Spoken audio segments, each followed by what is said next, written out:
டெத்வா சூறாவளியால் முழுமையாகவும் பகுதியளவிலும் சேதமடைந்த வீடுகளுக்கான உரிமையாளர்கள் மற்றும் பாதிக்கப்பட்ட தொழில் முயற்சியாளர்களுக்கு இழப்பீடு வழங்குவதற்காக இன்று முற்பகல் மத்திய மாகாண சபை கேட்போர் கூடத்தில் நடைபெற்ற நிகழ்வில் ஜனாதிபதி அனுர குமார திசாநாயக்கா கலந்து கொண்டார். பொருளாதார வலிமையால்தான் நாட்டின் ஸ்திரத்தன்மை தீர்மானிக்கப்படுகிறது என்றும் கடந்த காலங்களில் லஞ்சம், ஊழல் மற்றும் தவறான நிர்வாகத்தால் வீழ்ச்சியடைந்த பொருளாதாரத்தை ஸ்திரமான நிலைக்கு கொண்டுவர அரசாங்கத்தினால் முடிந்துள்ளது என்றும் இதன்போது ஜனாதிபதி சுட்டிக்காட்டியதுடன், நாடு பொருளாதார ரீதியாக ஈட்டும் அனைத்து நன்மைகளின் பலன்களும் பொருளாதாரத்தின் கீழ்மட்டத்தில் உள்ள மக்களுக்கு செல்வதை உறுதி செய்வதே அரசாங்கத்தின் நோக்கம் என்றும் குறிப்பிட்டார்.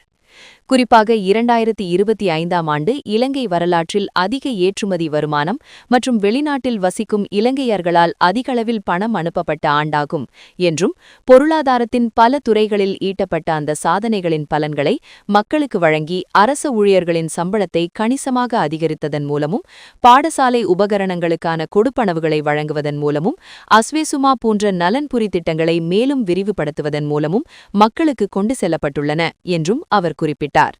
டெத்வா சூறாவளியால் பாதிக்கப்பட்ட மக்களின் அன்றாட வாழ்வை சீரமைப்பதற்காக 500 பில்லியன் ரூபாய் நிதி ஒதுக்கீடு செய்யப்பட்டுள்ளதாகவும், முழுமையாக சேதமடைந்த ஒவ்வொரு வீட்டிற்கும் 50 லட்சம் ரூபாய் ஒதுக்கப்பட்டுள்ளதாகவும் தெரிவித்தார். அதேபோல் இந்த ஆண்டு நாட்டின் சட்டத்தின் ஆட்சியை வலுப்படுத்தும் ஒரு தீர்மானமிக்க ஆண்டாக அமையும் என்பதையும், லஞ்சம், ஊழலை ஒழிப்பதற்கு தேவையான புதிய சட்டங்களை அறிமுகப்படுத்துவதோடு எத்தகைய தராதத்தையும் பாராது தவறு செய்பவர்களை சட்டத்தின் முன் நிறுத்துவதாகவும் அவர் உத்தரவாதம் வழங்கினார்.